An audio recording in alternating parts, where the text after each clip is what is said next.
everybody, and thank you for joining us here again at Real Reality with Allyhoov. Today we're talking Love Island USA. Season 8 just completed, and I have thoughts, okay? I have thoughts. I'll start because we're still getting to know each other here, right? Oh, Love Island USA. That's the little intro theme music when they come back from commercial. If you're not familiar. So Love Island USA season 8. My history, because we're still getting to know one another here. We're still getting to know each other. We're going to jump into Love Island USA. I'm going to tell you my history with the program because we're still getting to know each other here, right? So this was the COVID-19 pandemic 2020. I got into Love Island UK hard. I was in love with that show. I was obsessed with it. I watched every single episode. I started waiting, twitching for them episodes to come out. They weren't daily at that point since it was from the UK. But I think that season had about 48. The seasons were having 48 and 54 episodes each. At that point, this was season 5 of Love Island UK. At that time, that was the best season. I'm talking Amber and Ovi. I still love Ovi. Oh my gosh, that man, incredible. But anyway, I did a binge of that. And then I found out, / it was around the time where, I'm going to keep it real with y'all. There were a lot of unalivings happening. There were too many, and something just didn't sit right with my spirit about it. I think within 5 years, there have been 2, maybe 3 cast members that were no longer alive, and they were dying in the same way, in similar ways. And I know for sure 2 of them were. And the only link that I know as a viewer of them is that they were all on this show together. So I felt kind of icky watching the program because I felt like something was not right there. I felt like there was too much happening, and I, as a viewer, was not getting enough reassurance on the back end that, even that they were saying, hey, we as a Love Island UK family send our thoughts and love and our, the tragedy that happened. I don't remember hearing many statements about anything that was happening, and I didn't like that. It gave me a gross gut feeling.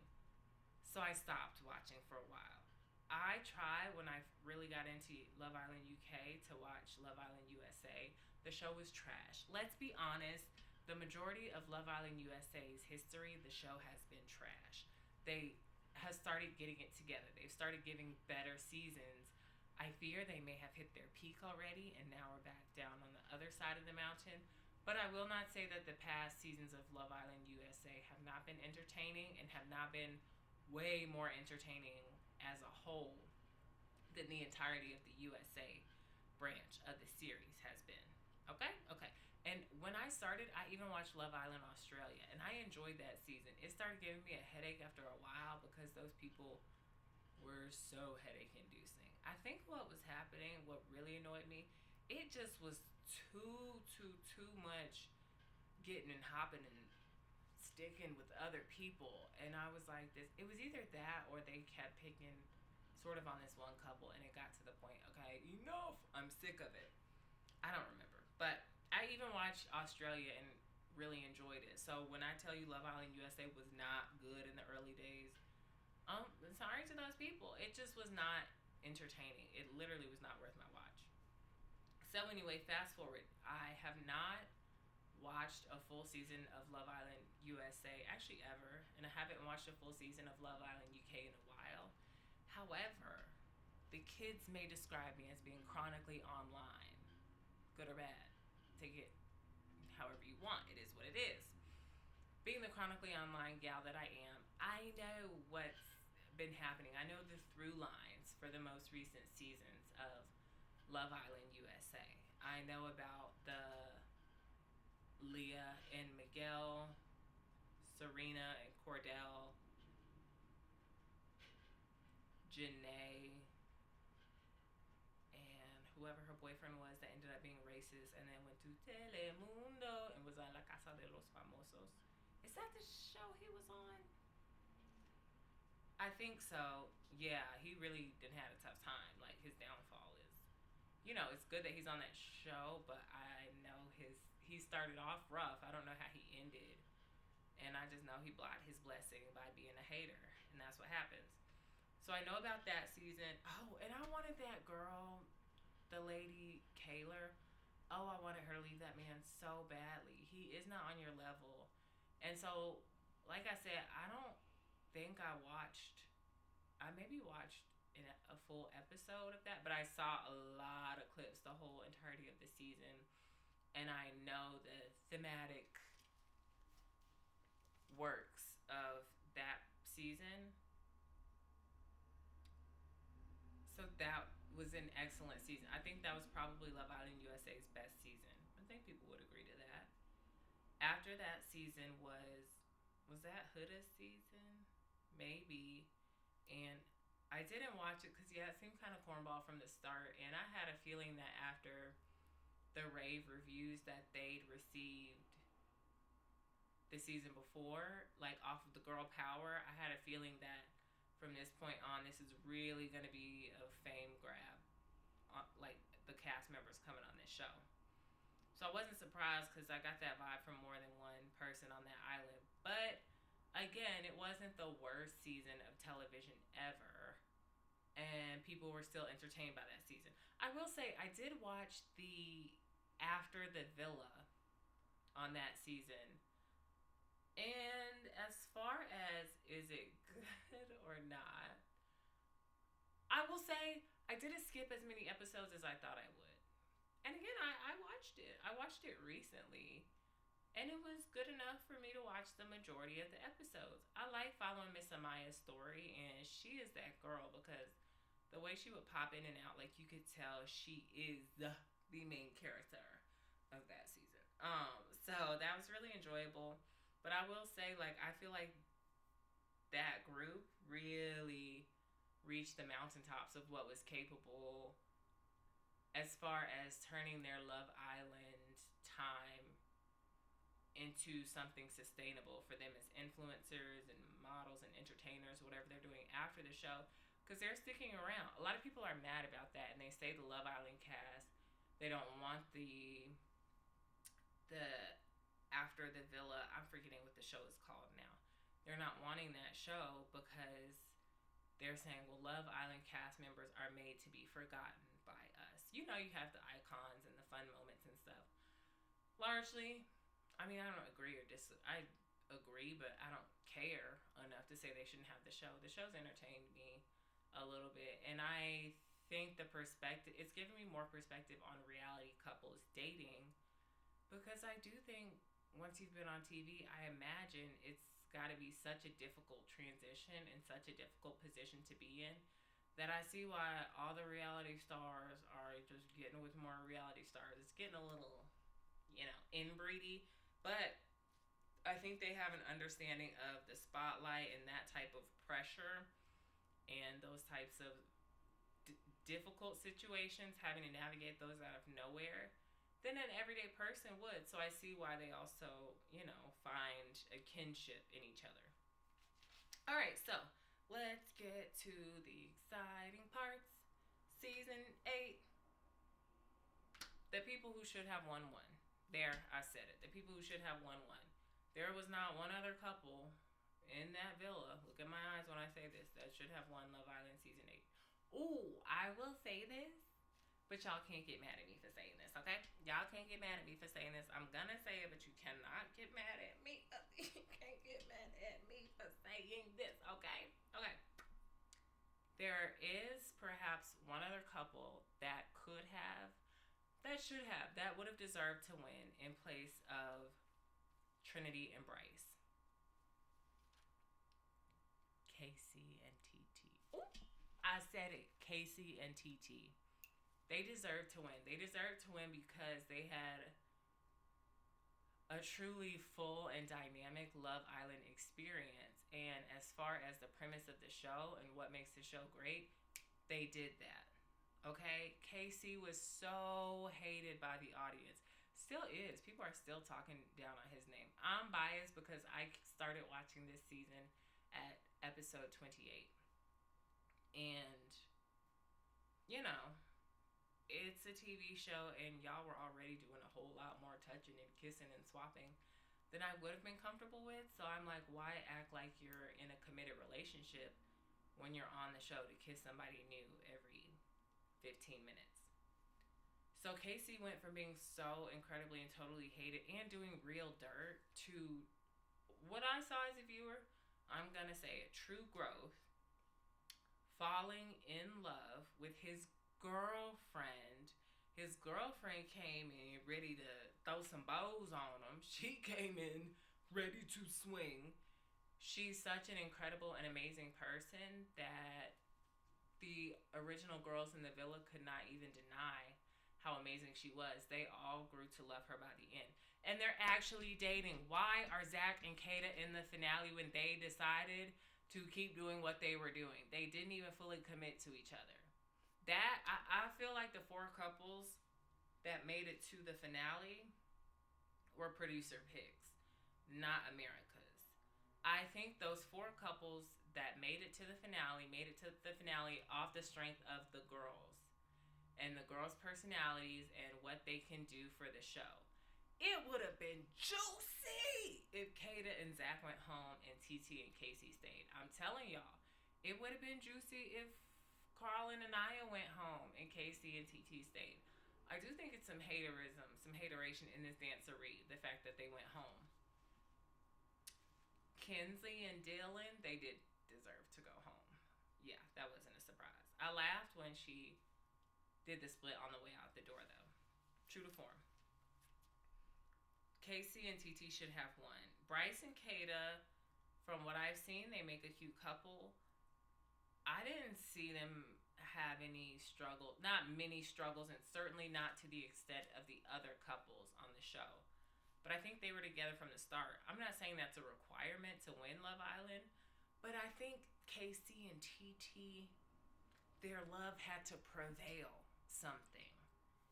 And that's why they should win. Prevail and overcome something.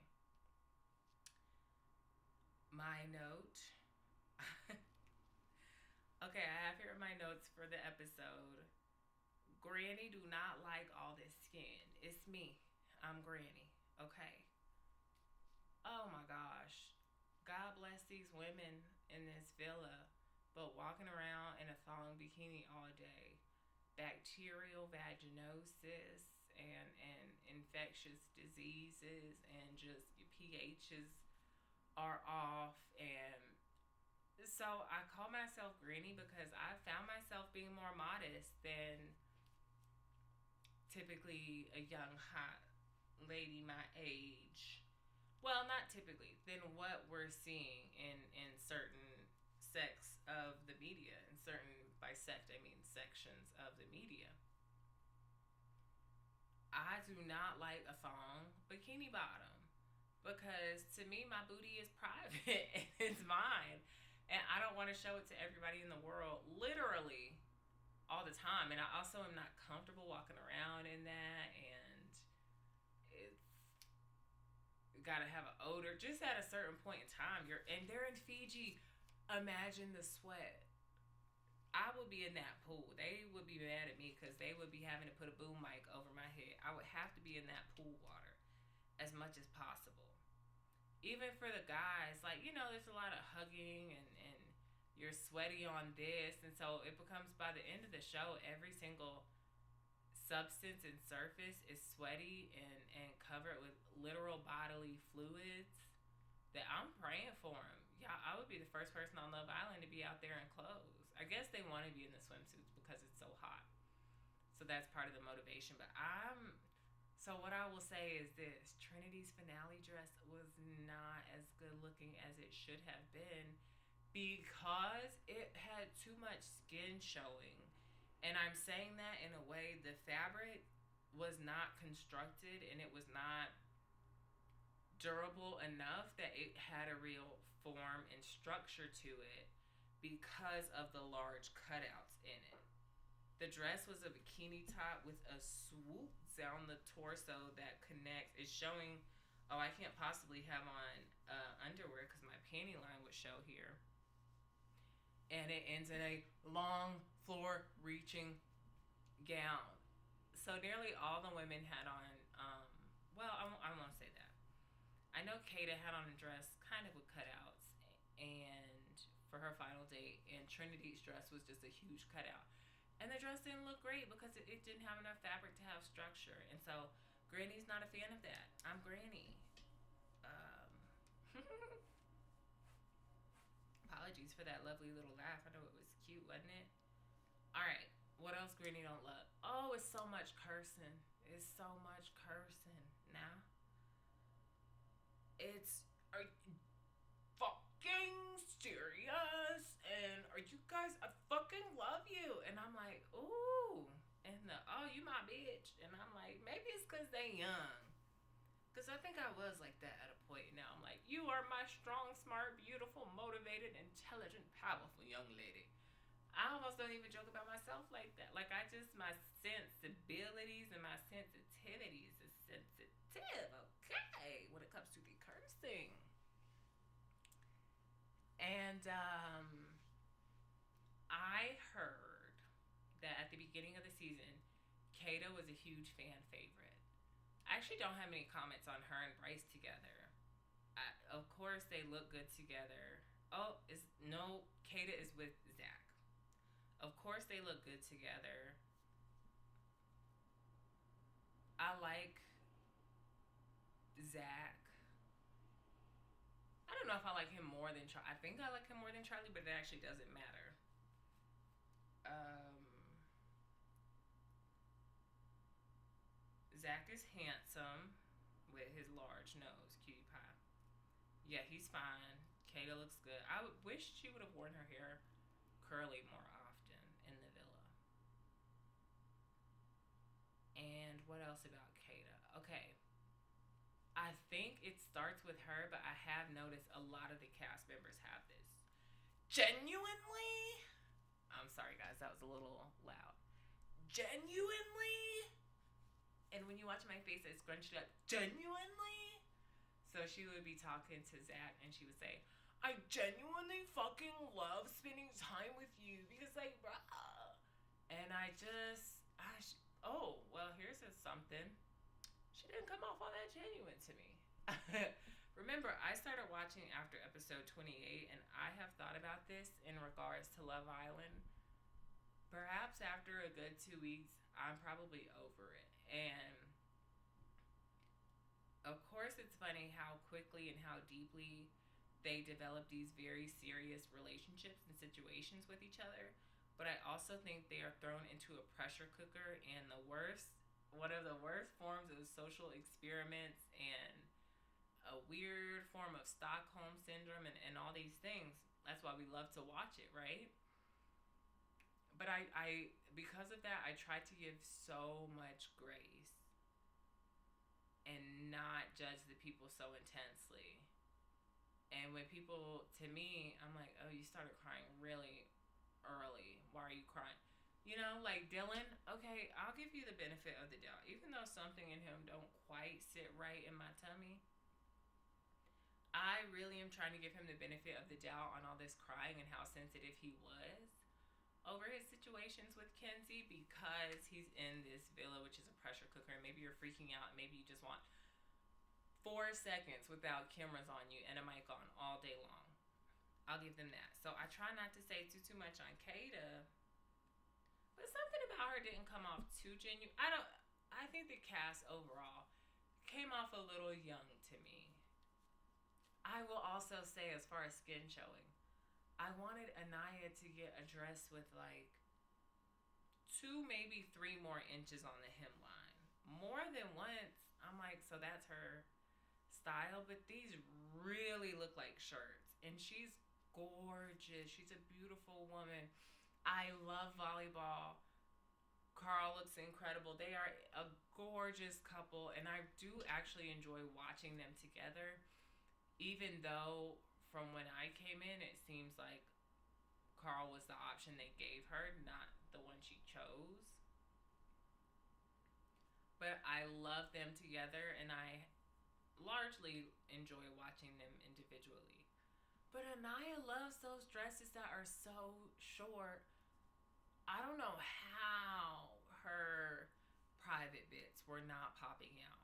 And at movie night, when she got up and got in Casey's face and started hollering, I was really worried because the camera angle was from behind her, and I'm like, baby girl, why is this dress so short? But then at the finale, her dress was equally as short, and I said, so this is the choice? They're giving you the dresses every day in the wardrobe, and this is what you're choosing? Or, this is what you brought? I was not a fan of how short those dresses were. So, that being said, Miss Kada, when she started doing all that crying over people calling her and Zach a situationship, my sensory alarms went up. I was alerted. My attention was raised. Okay? Because at a point, yes, you're upset when your homegirls and your close homegirls seemingly don't have your back. And when everybody's coming on you and you want your best homegirl to support you, to hold you down, to lift you up, to pick you back up at the end of the day, and to ride for you. And then maybe in private she's going to tell you what she thinks. She was upset about that, that's one thing. But she was crying so much about the fact that people called her a situationship. And I'm like, but y'all are grown. These are your friends, but you have a mind of your own. You have one of these. I'm pointing to my head, everybody on audio only. Hey, shout out to you. Thank you for listening. You have a mind of your own. So why are you... It seemed like she was influenced by her friends. And that's the part I did not enjoy. Because we are very grown here, my friend. And I'm gonna need for you to... she can absolutely stand on her own. What she was saying made full sense. For her and Zach to decide, let's see how it happens in the real world. We don't even have our phones. Nobody has jobs and is going to work. If that's the pace they want to move at to start being boyfriend and girlfriend, that's great. Were there some games in there? Not for me to decide at this current juncture. Thank you. But it got to the point she was crying so much, and Kada, I noticed in the episodes that I saw, including movie night, when it hasn't been about her for a while, we're gonna start crying and get some attention and cause a problem. Well, create a problem, or I don't know, exacerbate a problem. That's what I did not enjoy. What I heard all season that I watched, all the part of the season that I watched from Kada and Zach was, we look so fucking good together. And we're a freaking gorgeous couple. And I'm just so genuinely excited to get out into the real world with you. Yeah, and my man, Ross, is gonna be there. And, I can't wait for you to come home and eat my mom's cooking. And we're Greek, and so we cook a lot of food. And you also have beans on toast. And Charlie, I made it farther than my brother. Things that don't matter. I mean, okay, they matter to them, so let me leave that be. They matter to them. That ain't got nothing to do with me. Ain't got nothing to do with... Hey, break it down. Okay. It matters to them, and it ain't got nothing to do with me, but I didn't see a lot of substance between their relationship on the show. Let's talk about that part, the substance. All the making out, rubbing, touching. When that lady Kenzie said, and I quote, a kiss is like a handshake to me. I have to see if I have chemistry with a person. Nasty. Disgusting. Oh, that's so filthy, dirty, nasty. And the fact that what I saw of the challenges with the bombshells coming in is always some element of blindfolds and liquid on the body and hands on my thongedly covered, thongedly uncovered behind booty, I had huge problems with that. How does anyone get to know someone over that? How does anyone get to make a love, hello, Love Island connection over that? They should make Love Island, they should incorporate challenges like The Challenge. I heard another podcaster speak about it where they're playing games and they're doing obstacle courses. They have to see how they work how they work, excuse me, with the person with whom they're sharing a bed at night. I don't want to share a bed at night. I mean, maybe I do if I'm going on Love Island. Maybe I want to share a bed at night with the guy I'm with, but I would be tempted. I also watched Temptation Island. That show kind of gross, quite riveting, and best host on television, Mark Wahlberg. No, not that Mark Wahlberg, the other one.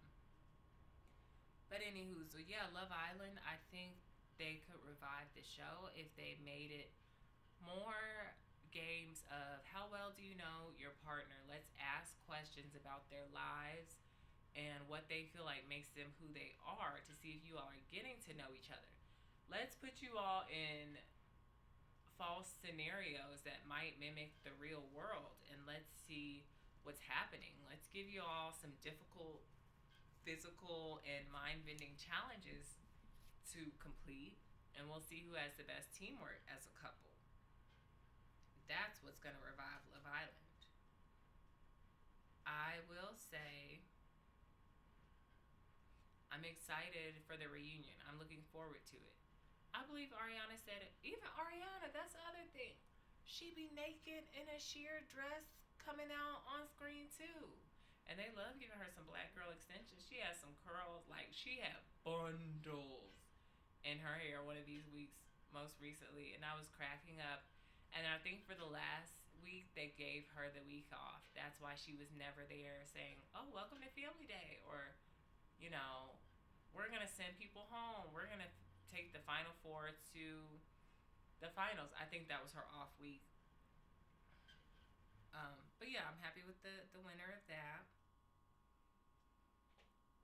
So much cursing.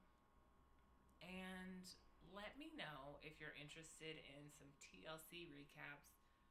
Currently, I've been watching 90 Day Fiance, Last Resort. This is probably one of the best all-around casts. Well, the best casts were season 1 and this season. And this season has the best cast. Season 1 had the best overall programming because that's the last season where I feel like even perhaps the majority of the couples were really there to work on their relationship and had some attempt, some hope at getting back together. Look at me talking about the show now. Even though this is supposed to be the Love Island episode, but I'll finish out a couple thoughts here.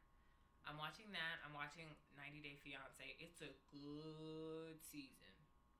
I didn't watch the first few episodes. Well, I watched clips of them. But the last few episodes, I have been watching the entirety of, and they have been excellent. There are no less than 3 couples, which I'm really riveted by and excited and hopeful to see every week on here this season. Really good stuff. And I don't watch much 90 Day Fiance anymore. Not Love It. Yes. No.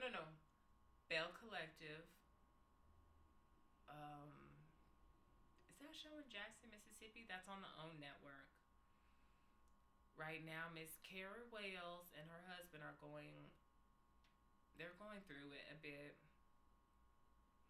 And a little background is that Matt has this mother. She is very strong-willed and seemingly came to speak to her daughter-in-law about how she needs to be home and take care of her children and take care of her husband better. This is the messaging her daughter-in-law received, who's on the show. What happened was Matt actually asked his mother to go speak to Carrie about some things. I don't think he phrased it the way that his mother phrased it to his wife. However, it's caused a bigger rift between his wife and his mother at this point in time. His wife has made the argument that his father's ancestors had a large plot of land, I believe over 100 acres, bequeathed to his children when he passed. He's now passed, and Matt's mother has taken charge of the land. Carrie's issue becomes she has laid claim to something that does not belong to her because she and Matt's father were divorced when Matt's dad passed away. And so Carrie is saying, you're asking my family to put everything on pause to go run over to the farm when something happens, or to pay the taxes on the farm when you have claimed something, claimed charge over the farm, and it was out of place to do that. Matt and his mother were very taken aback by Carrie saying this. Matt has said to Carrie, the relationship that you and my mother have, you never should have done that. And he said, with the group of them all together, the three of them, that things were handled, essentially, between Matt and his mother. They had solved it. What I've seen online is audiences saying, Carrie's right, and he need to check the mom, and she disrespectful. I agree he needs to check his mother. I think perhaps some of it is he sicked his mother on Carrie, and he put her in that position. So he needs to correct it. However, to Miss Carrie, I think that there have been more conversations than she realizes without her in it between Matt and his mother. I think his mother probably has signed the land over to them, but that they have made an agreement, perhaps him, his siblings, and his mother, that she will be in charge of the land and he will continue doing whatever else he's got going on. The part I left out is that I believe Carrie runs in total like a multi-million-dollar or $1 million empire. I know she has 3 restaurants and perhaps a few other businesses, but she's struggling. She's expressed she's struggling to run them currently. So that's a bit of what Matt's mom was referencing when she said you need to be at home and taking care of your family because they missing you and your kids are growing up without you. To which, of course, Carrie took deep offense. But I think Matt has already discussed this without discussing it with her. And I think he took extreme offense to the way she went about it, as did his mother. So I think perhaps she's got conversations she's missed out on. And the other side is, I do think it's okay that Matt and Carrie are asked to help pay for taxes on that land that his mother is living on and in charge of. Because I think that's family. And for me, I would like to, and I think it's quite appropriate to honor your parents in these ways as we age, to pay for things for them when they say they need it, to honestly to help them financially when they don't say that they need it. I think it's a way of honoring your parents and returning, if you had good parents that sacrificed for you, a bit of their sacrifice to them. And I also just think you do for family if your family is good and you want to do that. And so I see why they would contribute. I also feel that if Carrie's businesses were doing well and perhaps she weren't as stressed at this point in her life, that she would be fine to contribute to those taxes. But I think, here we go again, the concept of a pressure cooker. Look, this is the lid to my pressure cooker. I'm boiling. Psh, I blew my top. Oh, I overflowed. Carrie's in a pressure cooker, stressed right now. I don't know which came first, her professional life or her personal life, but she's in a pressure cooker for both of them. So I think her feeling that way and reflecting on these asks for additional money are what the problem is. I think if you're in a great point in life, a lot of people wouldn't be so upset about someone asking for money, for tax money to help cover their land. But hey, what do I know? Once again, thank y'all so much for joining me on this episode of Real Reality with Allyhoov. Check me out on YouTube. Check me out on Apple Podcasts, Spotify, Instagram as well. Let me know what other shows you're watching right now, what you want to discuss, what you want to hear discussed, and have a wonderful rest of your